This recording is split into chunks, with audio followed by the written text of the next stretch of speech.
नमस्ते, हजुरहरूलाई हाम्रो चुलामा स्वागत छ। आज चाहिँ मैले झिँगे माछाको ग्रेभीको रेसिपी लिएर आएको छु। हजुरहरूले सुरुदेखि अन्तिमसम्म हेरेर साथ दिनुहुन्छ भन्ने आशा गर्दछु।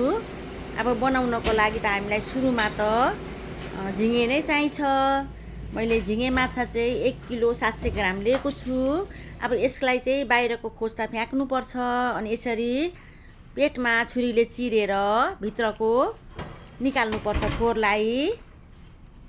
यो निकालेन भने चाहिँ तितो हुन्छ, यो भुडी निकाल्नुपर्छ, नभएदेखि चाहिँ तितो हुन्छ यो निकालेन भने।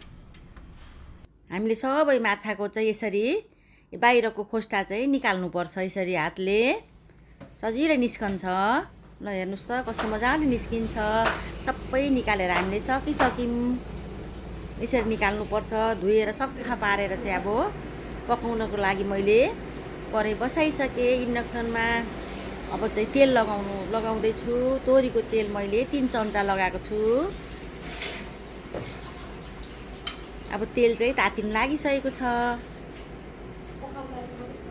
अब जिरा दाना थोरै पड्काउनुपर्छ।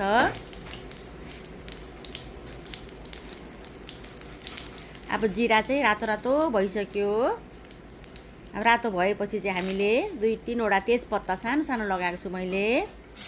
अब प्याज चाहिँ मैले 2टा लगाएको छु।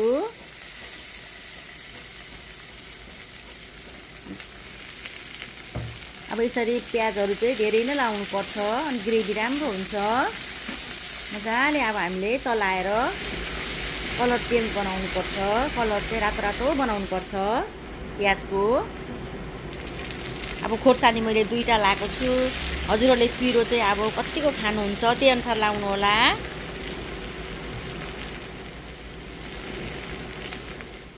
अब प्याजको कलर पनि चेन्ज हुन लागिसक्यो। अब यो चाहिँ पिसेको अदुवा लसुनको पेस्ट हो। 2-3 चम्चा लाएको छु मैले।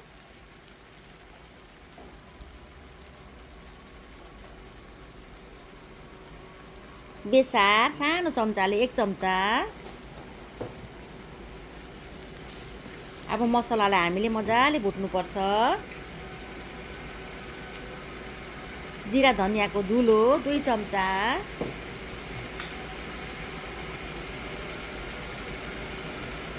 मरिचको धुलो 1 चम्चा। मजाले हामीले फ्राई गर्नुपर्छ मसलालाई। कश्मिरी धुलो खोर्सानी 1 चम्चा। अब धुलो खोर्सानीलाई पनि फ्राई गर्नुपर्छ एकछिन।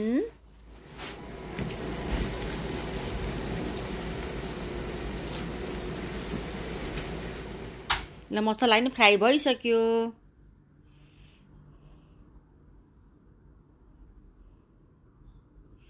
अब एकैछिन छोप्नुपर्छ हामीले 1-2 मिनेट। हामीले चाहिँ इन्डक्सनलाई 200 मात्रै राखेर भुट्दैछौँ, नभए डढ्छ मसला। अब काटेको टमाटर पनि राखेर हामीले अब मजाले चलाउनु पर्छ। नुन चाहिँ स्वाद अनुसार।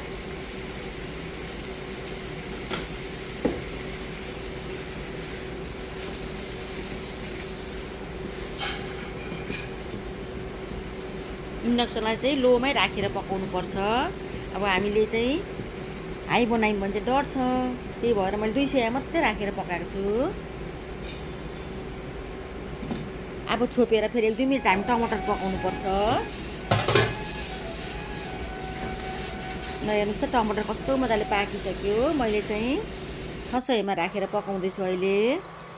अब मजाले कुच्याउनु पर्छ टमाटरलाई। पानी पनि छोडिसकेको छ टमाटरले मजाले। गरम मसला सानो चम्चाले 1 चम्चा। अहिले चाहिँ 1200 बनाइसकेको छु इन्डक्सन। पानी निस्किसकेको छ, अब डढ्दैन। अब मजाले फ्राई गर्नुपर्छ मसला टमाटरलाई।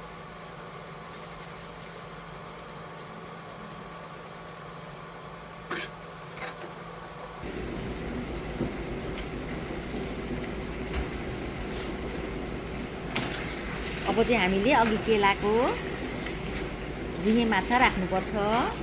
लदबदमा टमाटरको लदबद ग्रेभीमा अब मजाले चलाउनुपर्छ। अब चाहिँ इन्डक्सन चाहिँ हामीले ठुलै पार्दा हुन्छ। 2000 राखेको छु मैले। अब चाहिँ पानी निस्किन्छ, प्राउनबाट पानी निस्कन्छ, त्यस कारणले अब डढ्दैन। अब छोपेर चाहिँ हामीले पकाउनुपर्छ 3-4 मिनट। त्यहाँदेखि फेरि पानी निस्किसकेको छ प्राउनबाट। यो पानी चाहिँ मैले लगाएको होइन, प्राउनबाटै निस्केको हो। मजाले प्राउनबाट पानी निस्कन्छ, त्यस कारणले पानी नलाइ नै पकाउँछु म चाहिँ। अब हजुरहरूलाई कस्तो तरिकाले मनपर्छ त्यही तरिकाले पकाउनु होला। पानी लाउँदा नि हुन्छ हुनु चाहिँ, तर यहीँबाटै छोड्छ पानी चाहिँ धेरै। हेर्नुहोस् त मजाले उम्लिसकेको छ। अब मैले मसिनो धनियाँ पत्ता राख्दैछु। मजाले चलाउनुपर्छ फेरि धनियाँ लाएर नि, धनियाँको पत्ता लाएर पनि। सबै तेल छोडिसकेको छ। अब चाहिँ झिँगे माछा पाकिसक्यो। फेरि हरियो धनियाँ लाउँदैछु म। कस्तो मजाको ग्रेभी भइसकेको छ, पानी लाउनै पर्दैन, यहीँबाट निस्कन्छ पानी। कस्तो मजाले पाकिसकेको छ। अब यसरी पकाएको झिँगे माछा चाहिँ असाध्यै मिठो हुन्छ। ल हेर्नुहोस् त म हजुरहरूलाई सर्भ गरेर देखाउँदैछु। हजुरहरूलाई भिडियो अवश्य मनपर्ने छ। यो हामीले खाना रोटीसँग खानु असाध्यै मिठो हुन्छ। अब हजुरहरूलाई भिडियो कस्तो लाग्छ, भिडियो मन परेमा लाइक, कमेन्ट, सब्सक्राइब गरिदिनु होला। साथी फ्यामिलीहरूसँग सेयर गर्नु नभुल्नुहोला। हजुरहरूको दिन सुखमय बित्योस्। धन्यवाद।